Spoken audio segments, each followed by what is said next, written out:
প্রবাস জীবনটা হইতেছে অন্ধকার কবরের মতন, পার্থক্য শুধু একটা।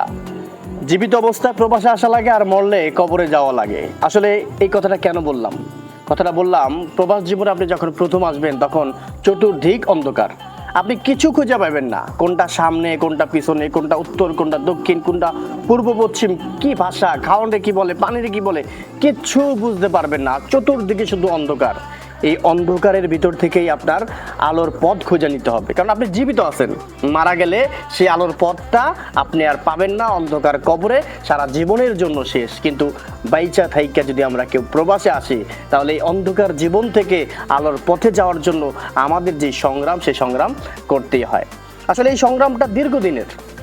মানুষের সাথে ভালো ব্যবহার, মানুষের সাথে মিল্লামিশা, বা বসের সাথে, কফিলের সাথে, বিভিন্ন আপনি যেদিকে যান সেদিকে আপনার তাল মিলাইয়া তোর মধ্যে শিখ মাইরা আপনার সামনে আগাইতে হইব। প্রথম চান্সে আপনাকে ভাষা শিখতে হইব। আপনি বিদেশে আসছেন, আপনি ভাষা জানেন না বা ভাষা শিখতে পারতেছেন না, আপনি পুরোপুরি পিছিয়ে গেছেন গা। দেখেন, এখানে অনেক শিক্ষিত মানুষ আসে, অশিক্ষিত মানুষ আসে, অনেক স্কিল সম্পন্ন কাজ জানা মানুষ আসে, এবং কি নন স্কিল যারা আছে, যাদের কাজ জানা নাই, তারাও কিন্তু আসে। এই প্রবাসের যে জীবনে অনেকে কিন্তু জিরো থেকে হিরো হয়। আবার অনেকে বাংলাদেশে ভালো একটা অবস্থানে ছিল, কিন্তু বিদেশে যে কোনো কারণে আসছে, তার কিন্তু ভালো একটা সময় বিদেশে যায় না। তো সব মিলাইয়া সবার জন্যই প্রবাস জীবন, যারা চলে আসছে তাদের জন্যই জীবনটা হচ্ছে অন্ধকারের। আর যারা দেশে আছে, যারা প্রস্তুতি গ্রহণ করতেছে যে বিদেশ আসব, তাদেরকে ওয়েলকাম, অন্ধকার জগতে ওয়েলকাম। আসেন, আসতে আমি কারো নিষেধ করব না, কারণ আসতে যদি কারো নিষেধ করি তাহলে হইব কি, যারা আমারে শুনবো, যারা আমি বলবো, সে বলবো যে আচ্ছা, নিজে বিদেশে ঠিকই আসো, অথচ আমরা আসতে চাই, আমাদেরকে আসতে না বল। আমি তো কিছুক্ষণ আগে ইউটিউবে একটা ভিডিও, ফেসবুকে একটা ভিডিও দেখলাম। ইতালিতে বলতেছে, আসো বাতি যারা আসো, দেখো ইতালিতে কৃষিকাজ কত কষ্টের, দেখো কি একটা জানি আপনার রাবারের মতন দিয়ে টানতেছে বয়স্ক মানুষ, আর ভিডিও করতেছে।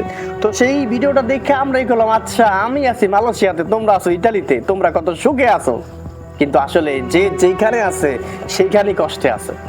আমি মালয়েশিয়াতে আছি, এই মালয়েশিয়াতে আসার জন্য আমার মতন, আমার অবস্থানে বা আমার এই জায়গায় আসার জন্য বা মালয়েশিয়া আসার জন্য লাখো যুবকের স্বপ্ন শুধুমাত্র মালয়েশিয়া আসবে। আর ইতালি তো ইউরোপের দেশগুলোতে যাওয়ার জন্য অল্প সংখ্যক মানুষের স্বপ্ন থাকে, কারণ আমাদের মতন পরিবারের মানুষের স্বপ্ন ততটুক পর্যন্ত থাকে যতটুক পর্যন্ত আমাদের যাওয়ার মতন এবিলিটি আছে। দেখেন, এই মিডল ইস্টের দেশগুলোতে আসার জন্য আমাদের অনেক ধার দেনা করা লাগে। আমরা ইউরোপের স্বপ্ন কীভাবে দেখবো? তো তারপরও যখন মানুষ একটা ধাপ আগায় যায়, একটা ভালো অবস্থান থাকে, তার কিন্তু স্বপ্ন থাকে ইউরোপের দেশগুলোতে যাওয়ার জন্য। কিন্তু ইউরোপের দেশগুলোও তো কিন্তু কষ্ট, প্রত্যেকটা প্রবাসীরই কষ্ট। হ্যাঁ, মিডল ইস্টে যারা আছি তাদেরকে বলা হয় প্রবাসী, আর ইউরোপে আমেরিকাতে যারা আছে তারা বলে কি, আমরা ইউরোপে আসছি। কিন্তু সব শেষে রসুনের গোয়া যেমন সব এক জায়গায়, ঠিক একইভাবে আমরা সবাই প্রবাসী। আর আমাদের মাননীয় প্রধানমন্ত্রী জননেত্রী শেখ হাসিনার সন্তানও কিন্তু প্রবাসী, আমাদের তারেক রহমান সাহেবও কিন্তু প্রবাসী। একমাত্র তারাও বোঝে প্রবাসে থাকার কতটা কষ্ট। আমি এইখানে আসলে তাদেরকে ইনভাইট করার মতন মনস্তব আমার ছিল না, তারপরও কথার প্রেক্ষাপটে আপনাদেরকে বলছি। তো প্রবাসে যারা আছে, সে হইতে পারে স্টুডেন্ট, হইতে পারে চাকরি করতেছে, তার কষ্ট অন্ধকার কবরের মতন। মাফ করবেন আমাকে, আল্লাহ তাআলা মাফ করুক আমাকে। এটার উদাহরণ দিলাম এই কারণে যে আসলে প্রথম আমি যখন বিদেশে আসছি তখন আমি অনেক কান্না করছি, আর এখন যারা বিদেশে আসতেছে তারাও কান্না করতেছে, যদিও কান্নার সংখ্যাটা একটু কম, কারণ আগে ওইভাবে ভিডিও কলে কথা বলতে পারতাম না। একটা সময় তো ছিল মানুষ প্রবাসে আসলে ফোনে কথা বলতে পারতো না, কিন্তু আমি যখন আসতে অন্তপক্ষে ফোনে কথা বলা যেত, কিন্তু ভিডিও কলে কথা বলতে পারতাম না। ভিডিও কলে এখন মানুষ কথা বলতেছে, প্রত্যেক দিন তার পরিবারকে দেখতে পারতেছে। এটা হচ্ছে একটা এক কথা যে শান্তির যে জায়গাটা, একটু শান্তি পাওয়া।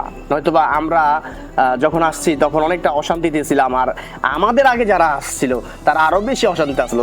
3-4-5 বছর যারা বিদেশ করতো, এই 4-5 বছরের ভিতরে একটা দিনের জন্য, এমন মানুষ আছে একটা দিনের জন্য পরিবারের একটা মানুষের সাথে কথা বলতে পারে নাই।